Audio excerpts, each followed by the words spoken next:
लेकिन छुआरों से लेके खाना, कपड़े, जहेज, अय्याशी, फहाशी, उरियानी पर करोड़ों रुपए खर्च कर दिए जाते हैं। आपके जनाजों के साथ कब्रिस्तान तक जाने वाला, जनाजे को दफनाने वाला, दफनाने के बाद फातिया पढ़ने वाला, फातिया पढ़ने के बाद दुआ करके जनाजे को कब्रिस्तान से लेके जन्नत के दरवाजे तक छोड़ के आने वाला शख्स ये है।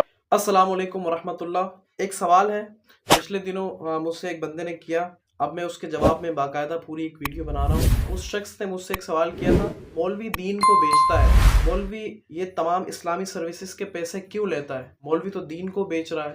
तो सबसे पहला तो उसका एक इल्ज़ामी जवाब वो ये है कि इमाम साहब हवा पे नहीं चलते, ये इमाम साहब घास नहीं खाते। अगर वो आपके लिए 24/7 सर्विसेज मुहैया कर रहे हैं तो उसके लिए उनको कोई मुआवजा तो हो कि वो अपना घर चला सकें।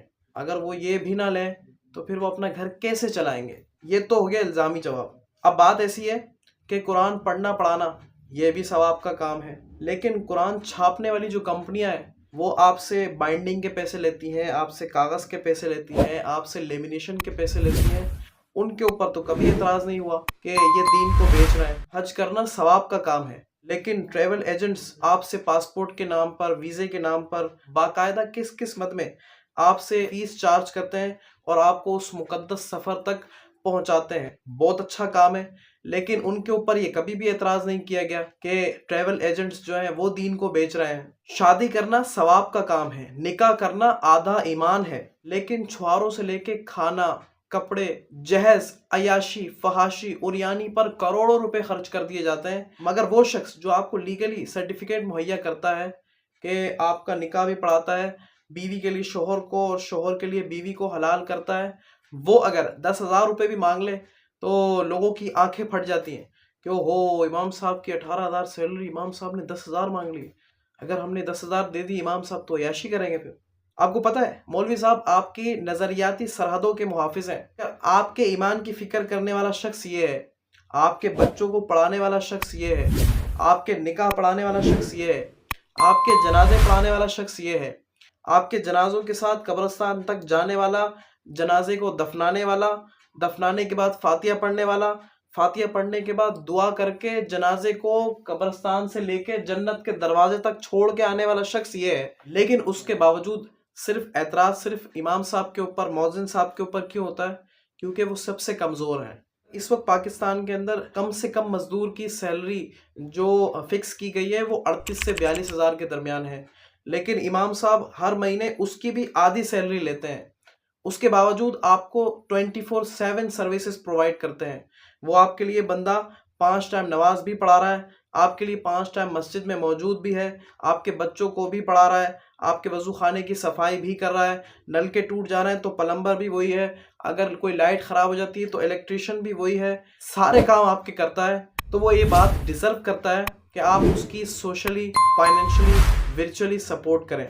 आपको पता है जब अंग्रेज़ बरे सगीर छोड़कर यहाँ से गए थे तो उन्होंने दीन को इतना कंजर्वेटिव कर दिया है कि अब आपको बड़े बड़े रेस्टोरेंट्स के दरवाज़ों पर, बड़े बड़े हॉल मॉल्स के दरवाज़ों पर आपको शेरवानी पहना हुआ एक शख्स नज़र आएगा, जिसने इमामा पहना होगा या पगड़ी पहनी होगी, उसके ऊपर तुर्रा होगा, बड़ा खूबसूरत सा बंदा होगा। लेकिन पता है वो शख्स कौन होता है? वो शख्स वो होता है जो आपके लिए दरवाज़ा खोलता है। यकीन माने मेरा दिल दुखता है जब मैं इस तरह का माजरा अपनी नज़रों के सामने देखता हूँ कि कल तक जो हमारा माजी रोशन था, हमारे माजी में ये इमामा, ये पगड़ी, ये मुकुट और ये तुर्रा, ये शेरवानी, ये हमारे दीन और इस्लाम की शिआर हुआ करते थे। मैं नहीं कह रहा कि सब लोग इस तरह से ही होते हैं, लेकिन मैंने जो चीज़ देखी है वो आपके साथ डिस्कस कर रहा हूँ कि इस तरह से भी होता है। आपको पता है 1919 में जब अंग्रेज़ बरे सगीर छोड़कर गए थे तो वो हमारे दरमियान में 2 चीज़ें छोड़कर गए थे, एक कमेटी और एक पेटी।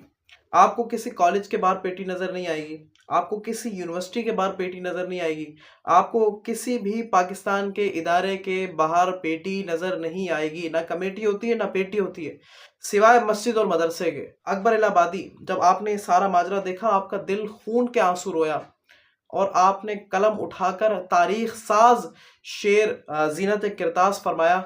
आपने फरमाया करीमा बिबख्शाए बरहाल बंदा का हस्तम असीर कमेटियो चंदा। वीडियो बनाने का मकसद और कुछ नहीं है, सिर्फ इतना है کہ آپ کے مسجد کے، آپ کے علاقے میں موجود ائمہ حضرات کے، مؤذنین حضرات کے، خدام المساجد جو ہیں آپ کے، وہ بھی انسان ہیں، آپ ان کا خیال رکھیے اور ان سے کبھی بھی بد ظن نہ ہوئیے۔ اللہ تعالی ہمیں عمل کی توفیق عطا فرمائے۔